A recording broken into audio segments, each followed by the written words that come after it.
It was a beautiful end of the day for all of Equestria.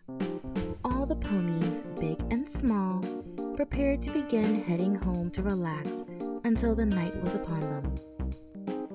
And then until the unstoppable eventuality of sleep was upon them. For two immortal alicorn rulers, however, such a night was never uneventful. "You can do it, sister. Thy formidable adversary has never beaten you once, and it will not beat you tonight." The dark alicorn, Luna, shouted out to Celestia. Luna never grew tired of this spectacle. One of the solar mirror's countenances tucked into a grimace and squinted at the sun every pony believed only took a whim from her sister to lower. The truth was far from that. It started a few hundred years past, 1,000 years ago, when the unicorns were still using their magic to lower the sun. The sun, by Celestia's own words, was large and stubborn, which was why when you stared at it, it stared back and burned your eyes. So one morning, after being called the most stubborn pony Luna knew of, Celestia decided to initiate a staring contest with the sun after looking up. After 6 hours, Luna had grown worried when her big sister hadn't come back inside the house. She had found Celestia with this exact face staring up at the sun as it gently lowered itself below the horizon.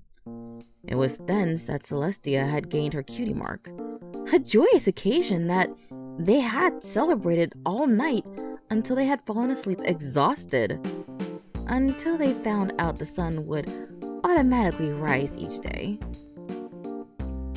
From then on, Celestia would spend each day staring the sun into submission, and they had made a game of it, usually with Luna guessing how long it would take for Celestia to win. Every day that number had gotten shorter and shorter, and now the sun would submit in nearly an hour's time. Back to the present. Luna was cheering her sister on, tapping her shoe-covered hooves together. It had only just begun, and the two were even and even. The sun with its single eye, and Celestia with her 2 burning orbs. Each had their own advantages, and each had their own weaknesses. What those were, Luna could not tell, but she was always excited for this regardless. Celestia squinted one eye as the sun stayed still, not cowed in the slightest. "A brave front, sister. Put more stubbornness into it. The dastardly sun will not best someone like you." Celestia's right eye twitched, but never fully closed at Luna's words. As much as she loved having her sister back, she was still not used to the cheering that had stopped 1,000 years prior. The solar monarch had been doing this in silence for 365,000 and some such days. She had occasionally failed Luna's challenge during earlier times, but tonight was different. It was time to finally show Luna that she was the better light in the daytime, as the lunar mirror had chosen an hour, the lowest she had ever gone for tonight. Celestia couldn't disappoint her little sister, and if there was one thing that Celestia was even more stubborn at than looking at the sun, it was never disappointing her sister again. Already she had failed Luna spectacularly. Now she would prove herself to Luna, prove herself to herself. If the sun could sweat, it would. 5 minutes had passed, and Celestia was nowhere near her limit. It knew that its descent was an eventual certainty. Every night it would resist as long as it could, but this darn mare just wouldn't give up. Didn't she know you were supposed to go blind upon seeing its radiance? Didn't she know that its magnificence was too large for mortal eyes to gaze upon? no. She had to go and become immortal just to spite it. Just to prove her own superiority over it. "Ha-ha! Cretin, you are no match for mine sister," Luna swore as she lifted her shoe-covered hoof to point at the sun, taking care not to look directly at it. She was not as stubborn as her sister, nor so mortally challenged. Her sister didn't even use any eye drops or water. It defied all logic and expectation. And that's what she found most invigorating about all this. The sheer craziness was enough to make this fun. The sun dipped slightly before wobbling and moving back up.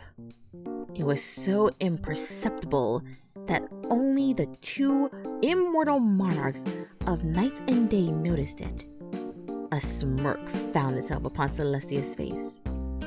Only 20 minutes had gone by, and already the sun was starting to lose its ground. As she widened her eyes a bit more, she craned her neck farther out, as much as the 2 inches would help to the sun.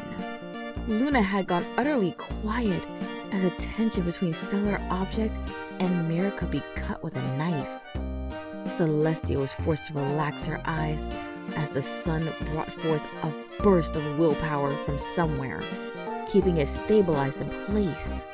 She counted that she only had 25 minutes remaining until the hour mark. And so, she kicked it into overdrive, a look she had promised to never use on any pony again as long as she lived. The look of utter horror that graced Luna's face and caused her to avert her own eyes and cover them with a hoof.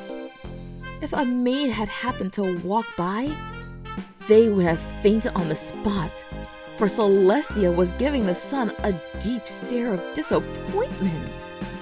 She had once used this to look upon Luna and had to apologize with her entire allowance of sweets. The sun wobbled, having never seen this look from the stubborn mare. It felt an impossibly icy chill in its core of hydrogen, and gradually, slowly and gently, it began to lower. Soon, it could be seen no more. And in 45 minutes, no less. Support me on Patreon. Subscribe and make sure to ring that notification bell to know when I post new content. And please, feel free to join the Lotus Garden. Links in the description. Thanks for listening, and look forward to more. Good night, every pony.